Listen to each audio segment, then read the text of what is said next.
Hi everyone, I'm back with what I watched in March of 2023. So just want to thank everyone for the first video. I really did not expect many people to watch it or be interested. So really happy that people checked it out. Decided to make a second one because I enjoyed it so much. So March was a good month for me. I watched a lot of good stuff. So these films are not going to be in chronological order. So I'm kind of going to be jumping around a little bit. But it's probably easier if I group certain films together. This also might be a long video, so I want to make some timestamps so you can jump around and just listen to what you're interested in maybe. So yeah, I enjoyed everything pretty much. A couple of films I wasn't too keen on, but I'll get into those a bit later. Some of these films I have written about on my website, so I won't go into as much detail here because this video will probably be an hour long. Okay, so let's start with the English films first. So first we have Infinity Pool, which is my second David Cronenberg film. I watched Possessor a few years ago when that came out, so I was excited to watch his second film here. So opinions for this film online seem to be mixed, but I'm leaning more towards the positive side. So a quick summary if you're unaware. So we have a character called James and his wife, and they are staying at a holiday resort in a fictional country. And in this resort, people are told not to leave the compound because it's too dangerous, and punishment for crime in this country is really severe. So, of course, they go outside the compound, husband, wife, and a couple of people they meet at the resort. And yeah, they get in some trouble, commit a crime, and they're taken to the police station. And James is informed that the punishment for his crime is death. So he's given the death penalty, which is not really ideal when you're on holiday. However, it is revealed to him that there's a program that has been created in this country where you can clone yourself, and then that clone will be executed in your place. So then from this, the film kind of opens up this whole world of possibilities and questions. So, you know, you've got stuff like, how are you sure it was a clone that was executed and not the real you? These people who are quite rich, they can basically get away with any crime they like and live out any twisted fantasies because there's not really any consequence on this island. You just get cloned and then rinse and repeat. There's some pretty extreme sequences of violence and sexual stuff and general trippy Cronenberg imagery that you'd expect, really. And I really enjoyed that. Yeah, I really enjoyed the visuals and sound experience of this. So I say, the premise was cool, it was quite interesting, you know, but it wasn't quite as well executed as I hoped. The first half was a lot stronger than the second half, and it kind of fizzled out for me a little bit. I did expect it to be a little bit more messed up than it was, though, especially a Cronenberg film. Alexander Skarsgård plays James, he's really good, and Mia Goth plays her usual unhinged self that she's been playing in some films lately. So, good time with this one. I'm a huge fan of David Cronenberg, so it's always nice to see his son is shaping up pretty well. So next up we have Blowout from Brian De Palma. It features John Travolta. He plays a sound effects artist on low-budget films. So he's out one night recording material, like Foley work, and he witnesses a car crash. This car flies off a bridge down into the river. He dives in to try and help. He's able to help one of the passengers, but unfortunately the driver was already dead. At the hospital later on, he learns the true identity of the driver. All the police and official people at the hospital are kind of telling him a different story. John Travolta, senses foul play and, tries to investigate what's going on, especially after he discovers a mysterious sound on the recording he made. Yeah, this is a nice gritty thriller from the 80s. We don't really get films like this anymore. They kind of hit differently, these 1970s and 80s crime thriller movies. Really nice cinematography and editing in this film. Velmos Sigmund is the director of photography, and he's one of the greats. So nice colors, really nice framing, very stylish film, really. Lots of like split diopter and montages, split screen stuff. So yeah, John Travolta plays like a sound engineer, sound recordist. Watching him piece together this conspiracy was really cool, using his technical skills. And being a film about films and filmmaking was obviously interesting to me. So but he puts in a good performance. It's nice to see him in an earlier role, younger role. He's co-starring with Nancy Allen, who is someone I normally like, but I felt her character was a bit lacking here. She was a bit stupid and one-dimensional, so that was a bit of a shame. Rounding out the cast, we have John Lithgow, who is involved in the accident, and he kind of goes rogue. He was really like unhinged and crazy and weird, but really resourceful. So yeah, he's like the bad guy. So I definitely recommend this one. After this, I had like a small Oscar double bill. Just a couple of films left that were nominated. But I was not really keen on either of these, to be honest. So first up, Living. So this is a remake of a Japanese film called Ikiru, which means to live. So this is a Kurosawa film from the 1950s. So the story did translate fairly well here from Japan to England, but I just don't really see the point of this film, to be honest. It's well made, well acted, looks nice, sounds nice, but I just feel like it's made for people who are afraid of old films or subtitles. So I kind of can't really get behind this one very much. It doesn't really offer anything new. I feel like just watch the original because it's one of the best of all time. So then we have The Whale, which I was a little bit skeptical watching because I'm not really a fan of the director, but I wanted to give some attention and love to Brendan Fraser. So he and Hong Chau were really good in this film. I find that a lot of praise has been going to Brendan, but really not enough for Hong, because she was like a really major character in this film. I did enjoy the film to a certain degree, but it was just, I don't know, really hard Oscar bait and in your face and heavy-handed with the subject. So I couldn't really get behind that. So yeah, the director of this is Darren Aronofsky, and I'm just not really a fan of him, and I'm totally mid on this one, to be honest. So next up, we have something slightly different. So this is a documentary called In the Search of Darkness. This is part 3, and it's the final in the trilogy. So this is basically a huge documentary series about horror in the 1980s. And this film clocked in just under 6 hours. So I ended up watching this in chunks over the course of a week. Yeah, it's basically just clips and interviews with people, cast and crew, fans, experts, talking about the movies. Just going through the decade. So this final part of the trilogy focuses more on the obscure and unknown horror films compared to the first two. So there's quite a lot of films here I didn't actually know about. So I've got a couple on my list for Halloween this year. But this is good. I mean, it's really long, but if you're interested in this kind of stuff, you'll probably enjoy In Search of Darkness. So next up, Disappointment again. This is Cocaine Bear. So while this film did have its moments, I feel like you could just watch the trailer for this and it would kind of be enough, which is basically 90% of films these days, unfortunately. So this is really super, super basic filmmaking, basic jokes, basic everything, really. The funniest thing to me is this film is called Cocaine Bear, and there's basically not enough cocaine bear. So way too much focus on the people. I don't know. A few laughs here and there, but this film had like a lot of potential, really. Like, it's such a stupid idea. They could have really pushed it. And this could have been one of those really funny, like, slam dunk comedy films, but instead it's just overhyped and really undelivered. So that's it for English stuff. So let's move on to the subtitled films. So we'll jump back to Hong Kong for a second. I watched a lot of Hong Kong films last month, and I continued this month. I initially planned on finishing up a lot of the Stephen Chow films that I started in February. Instead, I've decided to space them out a little bit because I feel like watching these films in such a short period of time kind of dilutes them a little bit.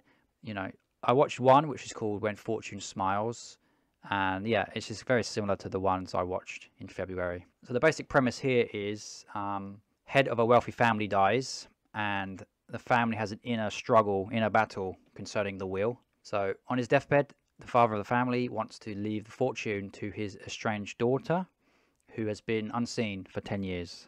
Both of the sons in the house are outraged by this, and they want to steal the fortune for themselves. We've got one son, and he hires like a garbage lady, or I guess you could just say homeless, really, who has a striking resemblance to his sister, and he gets her to act in place as her.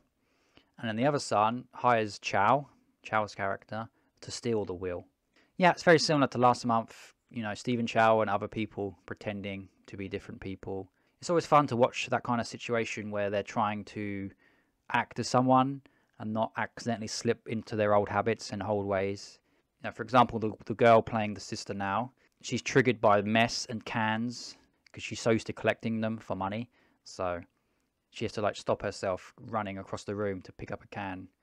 We have Anthony Wong, who plays one of the brothers with some really, really dodgy hair, which is quite funny. But he's his usual over-the-top scheming persona. So it was fun watching him. It was pretty good. It's 90 minutes long, but it did feel a bit long, to be honest. So the first hour was alright, went by quite nicely. But the last half an hour or so really dragged on. So I don't know. This is a kind of a middle-of-the-road Chow film for me. It did have a really funny scene, actually, which might be one of my favourite Chow ones so far. Chow is like kidnapped and locked behind bars, and a guard is next to him, asleep. So he tries to like communicate with this girl to like basically steal the key or whatever and release him. And they have to talk like through miming and charades and stuff like this, and they're just getting confused and not understanding each other, and it kind of drifts into toilet humor, which was quite funny. So yeah, that's Stephen Chow done. So last month I watched City on Fire, which is a Ringo Lam film. So this month I decided to watch the rest of those. So I watched Prison on Fire 1 and 2, followed up by School on Fire. I did a kind of review blog post about these, all 4 of them. So I go into more detail there, but yeah, these are really good films, these 4. They all kind of focus on controversial topics at the time in Hong Kong.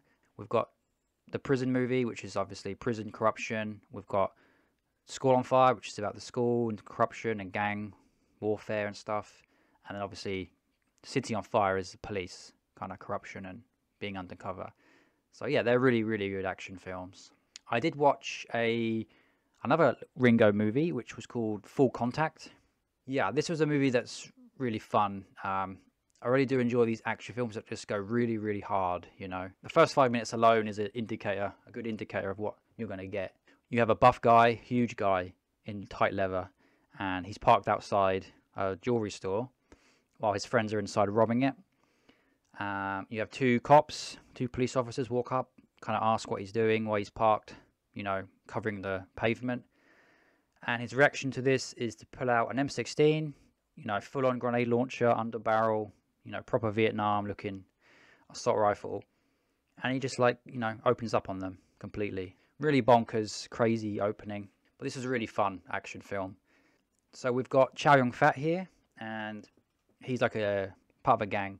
He decides to rob a truck full of weapons to help his friend out of debt, who's played by Anthony Wong again. So Chow and his friend are helping. They team up with a rival gang. As soon as the deal is done, they're betrayed. So Chow, for the rest of the film, is out for revenge. Really simple premise, but it works well. The setup, betrayal, training montages, the revenge, everything, investigation, really well done, really fun to watch. You know, there's a lot of comedy in this film as well. You've got Chow Yun-fat saves a dog at one point. I think it was a pug, and from a fire.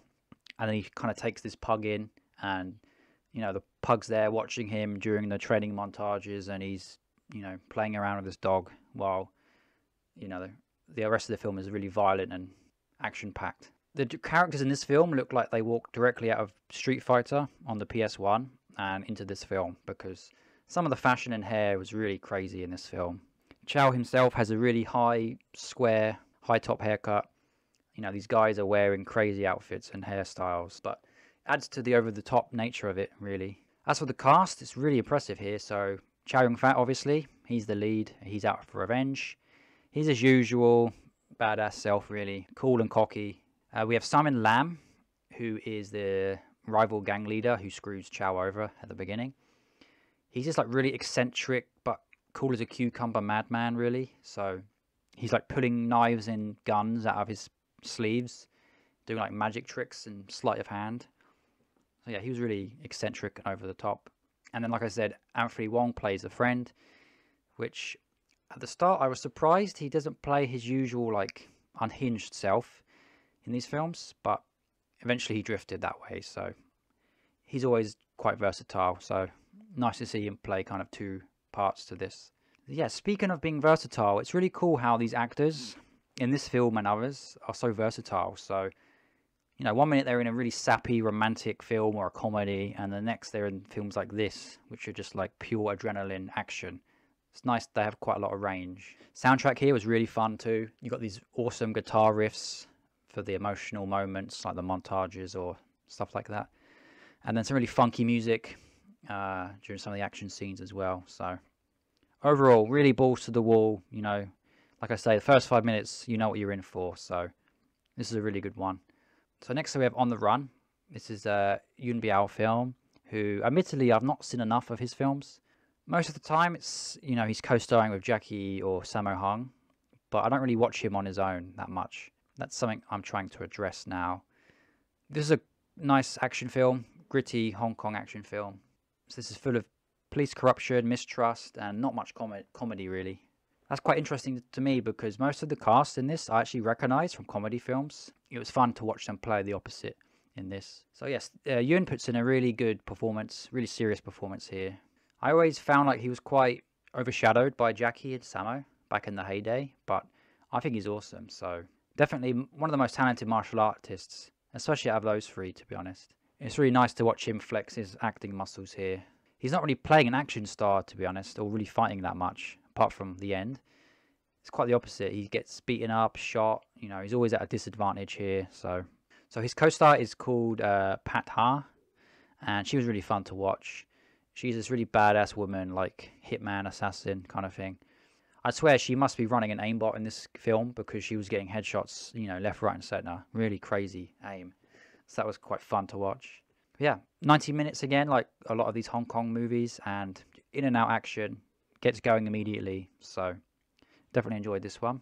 So saving the best to last is Long Day's Journey into Night. So I wasn't that familiar with this film, but I was talking with someone about Decision to Leave and Tang Wei, and they recommended that I watch this film.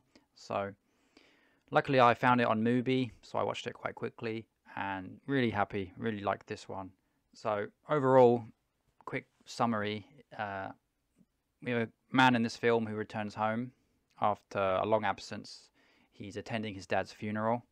He discovers a photo inside of a clock, and it's of his past lover, which is someone who hasn't escaped his mind even 20 years later. And we kind of go on this journey of discovery with him as he looks for information, tries to reconnect with this person. The whole film is really surreal. It's not in chronological order. So it touches on themes of time, truth, fantasy, dreams, reality, regrets, and obsession. So this is one of the best films I've seen in a long time. The cinematography, sound, atmosphere was incredible.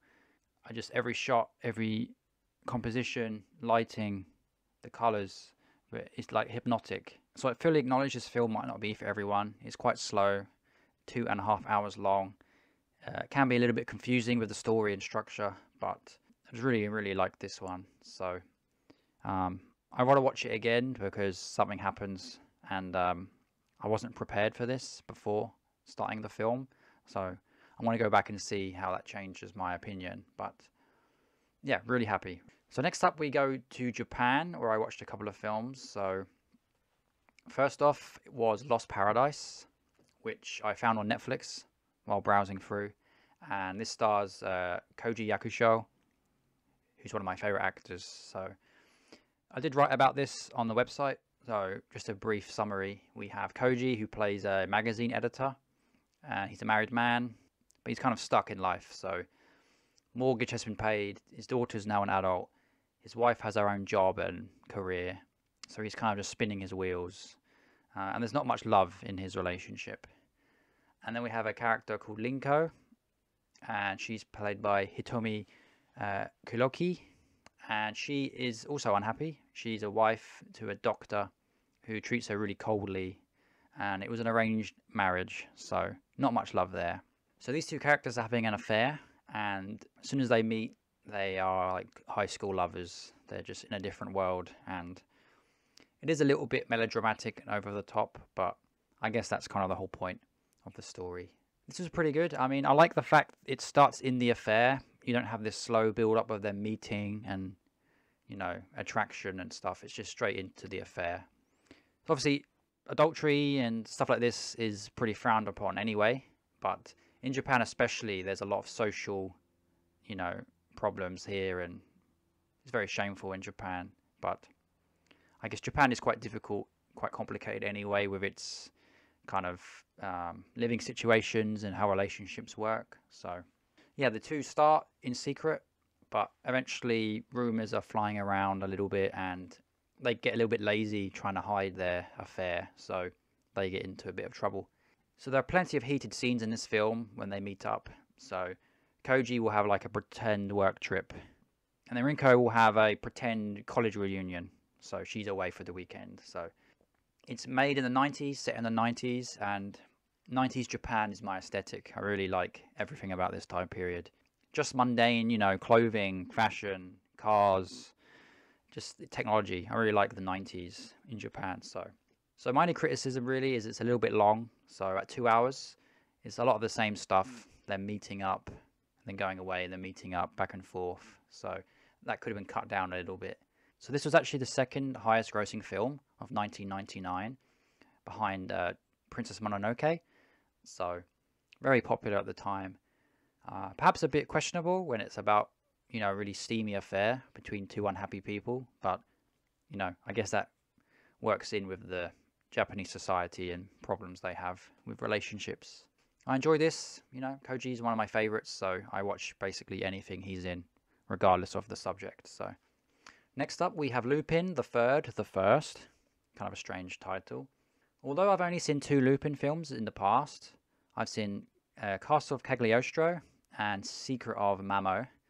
I've always been fond of the characters and the franchise, but I just haven't really had opportunities to watch many of them. This one wasn't really on my radar, but when I saw the art style, it kind of reminds me of Tintin a little bit from Spielberg. So like Tintin or Indiana Jones, it's quite a standard globe-trotting adventure. So the characters are out and about around the world doing stuff. Really, really nice art and animation quality. I'm usually not a fan of 3D animes, but this was really well done. Fun action, fun comedy, really exciting. Music, you know, really funky. So I feel like this would be a really nice introduction for someone who hasn't watched Lupin or not familiar. Kind of makes me want to go back and watch some older ones. So I might do that in the future. So next up we have Onoda, 10,000 Nights in the Jungle. So this is actually a French film, but it's based on a Japanese story. So I did review this on the website also, so I won't go into crazy detail, but I read the book first and then watched the film immediately, which never happens, so I was quite interested in this story. For people unaware, this is about Onoda. His name was Hiro Onoda, and he was an intelligence officer in the war. He went to the Philippines in 1944, and he did not leave until 1974. So he was in the jungle for 30 years and didn't realize the war was over and was still fighting. He wasn't alone this whole time, but eventually, you know, over 30 years, a lot of stuff happens. So, but no, it's a crazy, crazy true story that you can't believe really. So I really was interested in watching this film, and yeah, really well done. It's just under 3 hours long, so a little bit of a long film, but compared to 30 years, it's nothing really. So, and it kind of flew by. I mean, they pack a lot of stuff into this film, and really well made, really well acted. So definitely like this one. So the JFF Plus is run by the Japan Foundation, and they are doing a film festival. So it's running from March 15 to June 15, and in that time there's 6 films to watch, and they're independent films, and they're completely free to watch. Just sign in and click play. So this is really cool. So I'm going to watch all of these, all 6 of these. I've watched the first 2 on the website. So first up we have On the Edge of Their Seats, which is a coming of age story. It's set at a high school during a summer, and we're watching a baseball game. The 4 main characters in this are at the top of the stadium on the bleachers, and they're watching their school play below. So these 4 characters have kind of given up already on their dreams and their aspirations. They're up watching this team with basically no interest or enthusiasm. They're kind of just forced to be here by the school and their teacher. We have a couple of girls from the drama club. We have a quiet girl who was the former top student but has just been beaten. And then we also have an ex-baseball player. Yeah, they've just kind of given up. They have no drive really to go on. So some of them just Some of them kind of don't want to be facing any future failure, so they're going to give up early. But as the match progresses and they get talking, they kind of talk through their problems and grievances. So they kind of open up about their story. So these four are kind of counteracted by their teacher, who is really overly enthusiastic, and he's running up and down the stadium trying to get everyone to cheer and clap to give support to the team down below. So this is quite a small budget film. It's based on a high school play, which is really popular in Japan. The budget reflects kind of the film, so really small shooting locations, kind of only really 2 locations, to be honest. You know, we see the people sit in the chairs, in the bleachers. We maybe see the band play, and then we have some backstage stuff with the vending machines and people talking back there. We don't actually see the baseball game. We don't see any players. We just hear the sounds in the background. So audience cheering, you know, music band playing, the baseball bats twang as they hit the balls around. Really small budget, but it kind of works because obviously they're adapting a play. So one thing I really did like about this film was how it captured the Japanese summer. Summertime in Japan is really famous for being scorching hot and uncomfortable and humid. So we have the characters here patting themselves dry with towels, you know, they're hanging around their neck, crying out constantly, atsui, which is like hot, visiting the vending machine multiple times for some momentary relief. And you even see like heat lines on the screen waving around. So overall, I like the film's messaging. I like the idea of people being unmotivated and reflecting on that and then kind of doing a 180. But the main problem I have is it's just so overacted. And I often find that in these Japanese films sometimes. Just really over-the-top characters, dialogue, and it just kind of takes me out of the film a little bit. I just can't get behind that when it happens all the time. I think it's worth a watch, obviously, because it's free, and it is really popular and quite successful in terms of a film and the play. But yeah, not quite for me with the overacting. Next on the JFF, we have Shiver. So this is not really a film. It's more of a art piece, a musical art piece, and it's performed by a famous taiko troupe in Japan. They're called Kodo, and they're based on Soda Island. So this is a 90-minute audio-visual experience, and it was captured over the course of a month on their island. It was directed by Toshiaki Toyoda, who is famous for films such as Porno Star and Nine Souls, and he's really good. I like him. I like his work a lot. The film has no story or dialogue. It's just scenes of the band performing, and there are small vignettes which are landscape shots or people dressed in mythological dress. So it's a very artistic kind of film. The scale of the performances was really impressive here. So we have some really intimate and quiet moments of music, and then the total opposite, huge, loud, powerful drums. And what was consistent throughout the whole film was the performance's dedication and razor sharp focus. You could focus on a certain individual in the group and shift your eyes down the line to the next person for a few minutes, and then the next person, and all of them were just 100% in the zone and 100% on it and focused.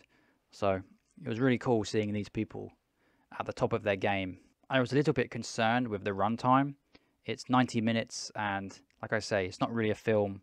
It's more of a music video in a way, but I found it flew by. I mean, it was over before I realized, so no problems there at all.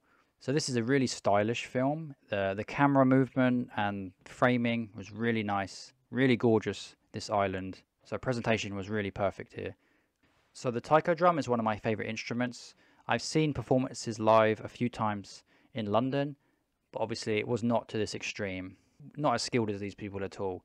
These are like world leading in this field of taiko.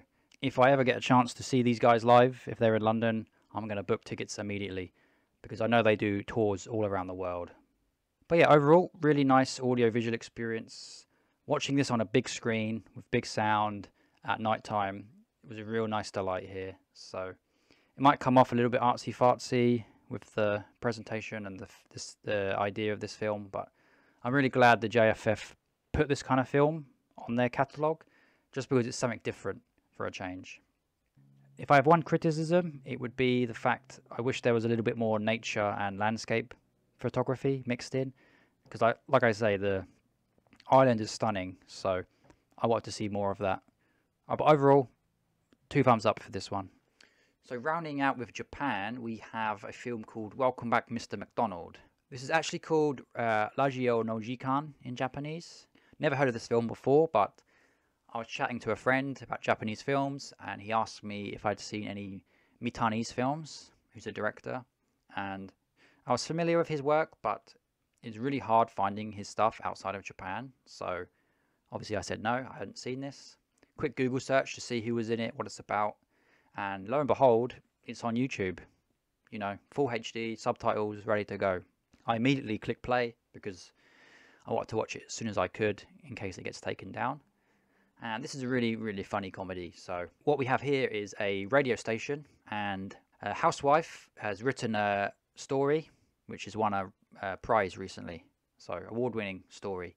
And she's invited to the studio to turn her story into a radio play. What we have here is a bunch of actors, and the lead actress is refusing to take part right at the last minute unless her character's name is changed.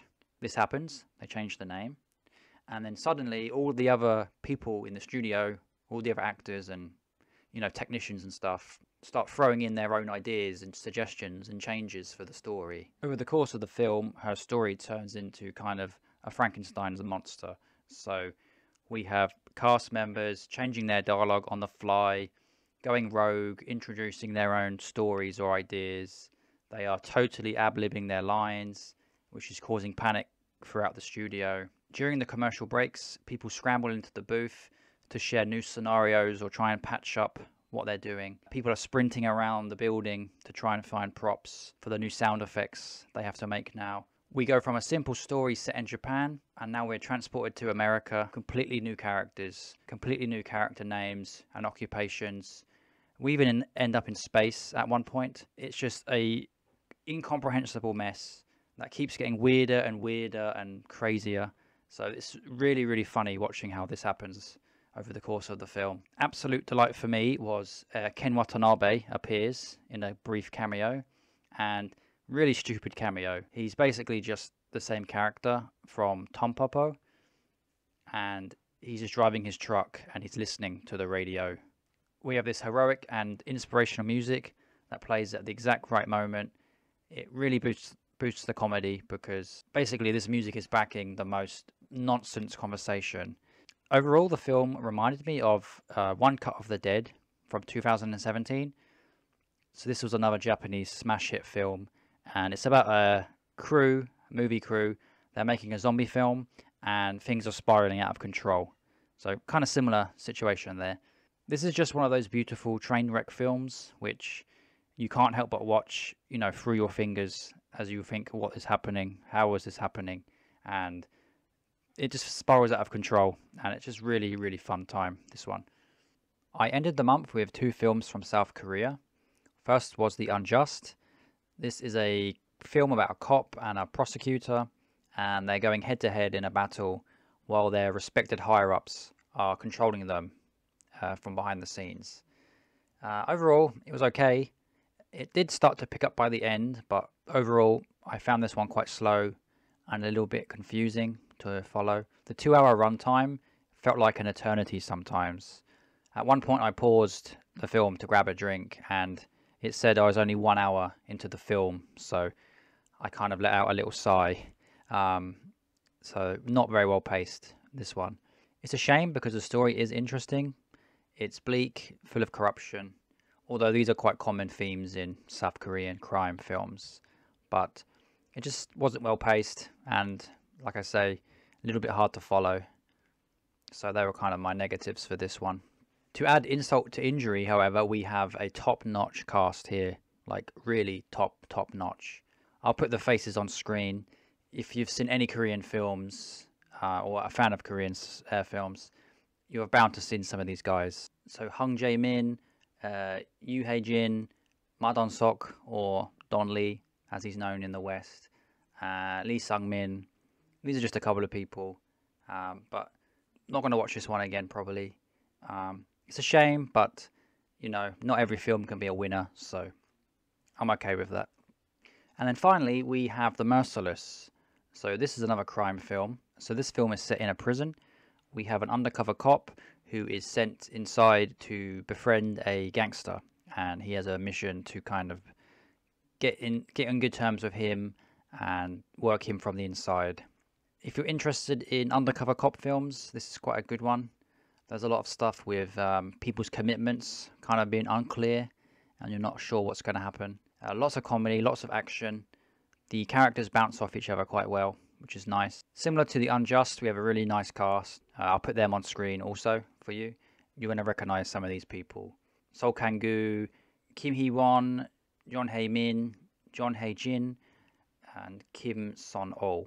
So overall, this was better than Unjust, but nothing too amazing. It's not the best Korean film I've ever seen, but good time. Overall, I'm really happy with March. I watched a lot of really nice films and basically not too many bad ones really. So this was a really nice result. The films I did not get on with were probably Cocaine Bear, which underdelivered and was overhyped a little bit. The Whale, I found it to be a bit too preachy and in your face. In terms of films I liked the most, Long Day's Journey into Night is probably the top of the list. I'm still thinking about this film, still listening to the music on YouTube, so that's my top choice. Mr. McDonald is probably my favorite comedy, and from the action films, I probably would say Full Contact or maybe School on Fire. So in regards to the blog, my watch list for April and the April vid, so I'm going to watch a lot of subtitled films hopefully. I'm going to try and watch the rest of the JFF ones, and I'll probably write a little blog about those 6 in April at some point. I'm going to resub to the Arrow Player because Summertime Machine Blues and Millionaire's Express have recently been added, and I've wanted to watch those for a long time. Also, Punk Samurai just came out on Blu-ray, courtesy of Third Window Films, so I want to give that a look because I hear it's pretty bonkers, so interested in that one. And then finally, I found Sumo Do, Sumo Don't, which is a Japanese comedy I've been waiting many years to watch, and this is actually on the same YouTube channel as Mr. McDonald, so really lucky I found that via that film, so really looking forward to this one. And then finally, I'm going to the cinema to watch John Wick 4, although I probably won't really be reviewing this one because I mostly focus on Asian cinema, but I'm sure that'll be a good time. Thanks for watching. I know it was a little bit long, so hopefully you can use the timestamps to jump around. Let me know your thoughts on these films, if you've seen any or want to see them, and please give me any suggestions for your picks that I should check out.